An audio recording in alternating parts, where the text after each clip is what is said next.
Good morning, everyone. The reason why I'm doing this video, God's been dealing with me with the vows of holiness, and actually, it's the same as the vows that you pretty much learned in school: the A, the E, the I, the O, the U, and the Y. So I decided to write it down a little bit more and like discuss it a little bit more. So A is apocalyptic.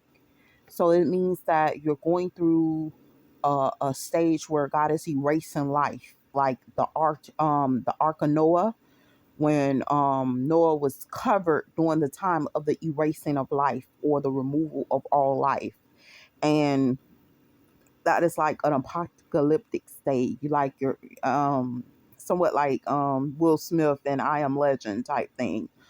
Um, the E is environment.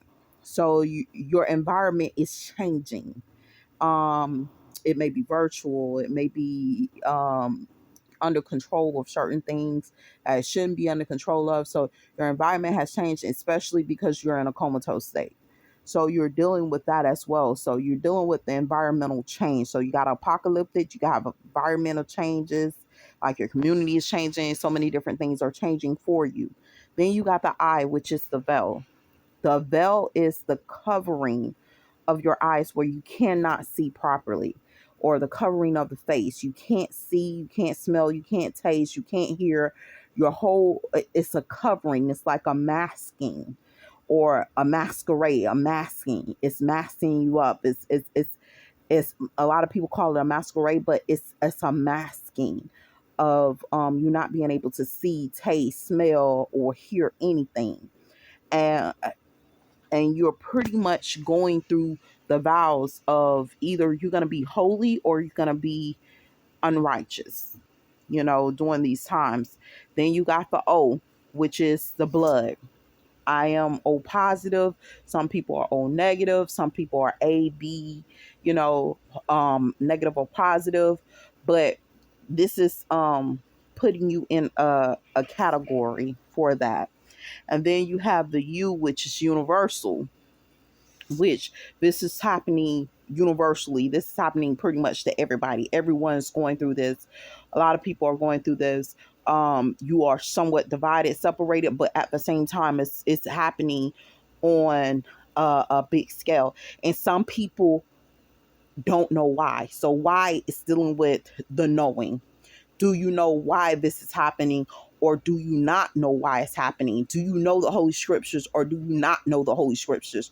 Are you awakened to what's really going on? So the biggest thing for me, I tell people about these vows for a reason, because I take my vows very seriously, that sometimes we are going through epidemics. We are going through so many different things in life, and we're sitting on the Ark of the Covenant.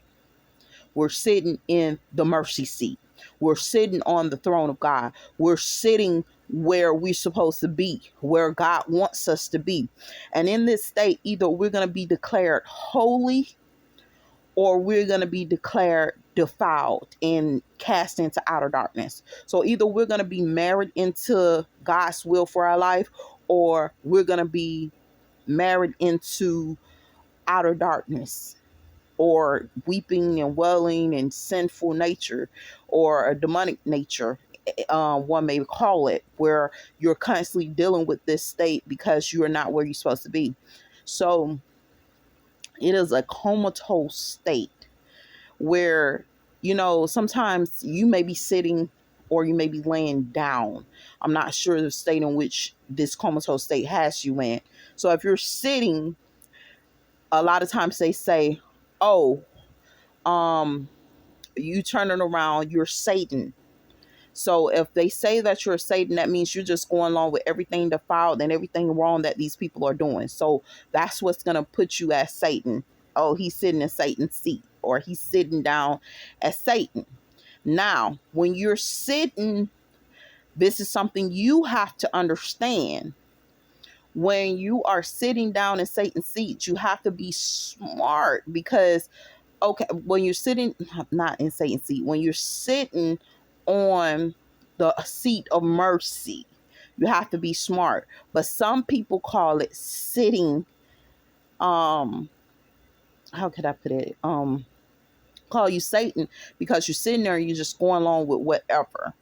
You want the seed of God, you want to be a part of God, but at the same time, you just going along with whatever, just fitting in with whatever. So I have to clarify that to you, that that's something that takes place, because a lot of times we get that kind of mixed up, and you're going through temptations like what he was talking about in James, like you're just going through the temptation or whatever. And if you're doing things the right way and you're not doing anything wrong, now you're going to go through the temptation, because I know some people come up to you and say, got to do a little bit of wrong to get everything to go all right. So don't do wrong, stay right, stay with God. Don't feel like because you're doing certain things that you're not in the will of God, because sometimes you are in the will of God, because they have lied about the commandments of God. So you're going to get to know that. You're going to get to know God personally in the mercy seat. But you have to be smart, because you're dealing with multitudes of temptation. So it's up to you to act. So you know how like the college exams, you got sit and then you got act. So you can sit there and do nothing and do an observation of everything that's going on with you, everything that's going on around you, or either you can choose to act and turn around and do something after the observation. So you're doing your observation and then you're acting on the observation that you're doing, which is going to make a big difference in your life. So enter into your new destiny. But at the same time, make sure you're entering into it with holiness. We are people of God.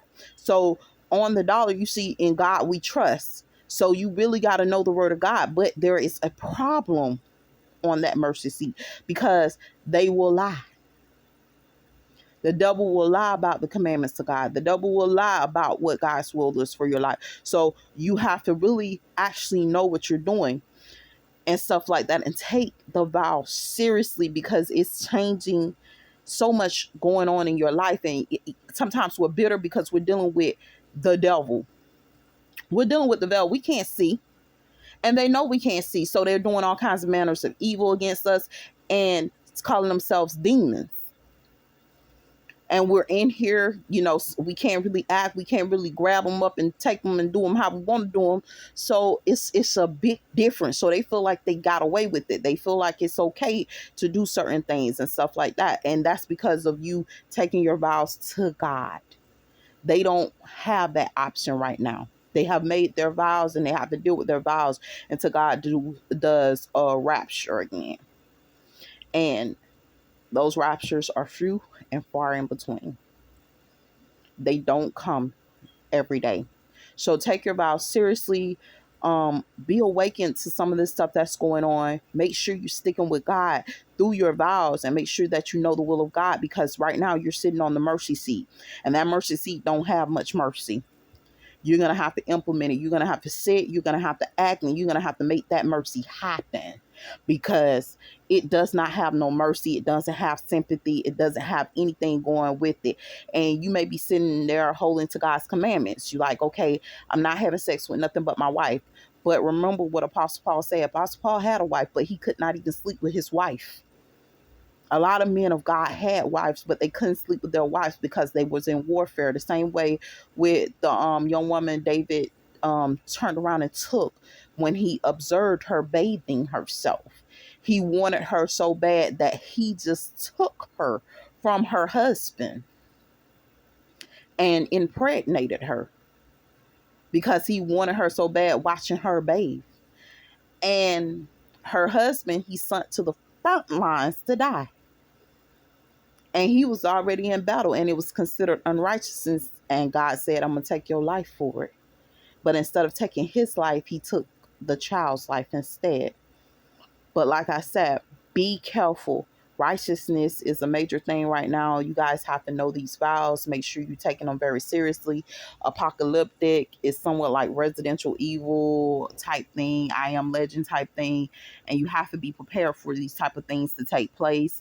Your environment constantly changes and stuff like that. All of this is pretty much virtual. But at the same time, the devil use many different devices to sit up there and lure you into temptation.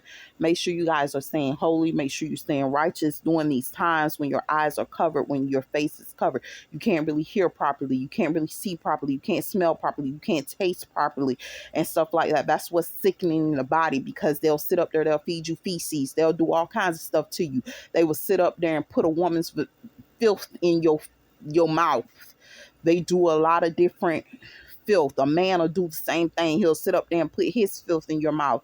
All kinds of nastiness to defile you during that state in which God is sitting up there calling you for righteousness, and you are on that mercy seat, and you're on the covenant of God, and you're doing the will of God, and you're sitting up there, you're doing all of this, but you have to stand strong in those times and be counted righteous. um this is happening universal.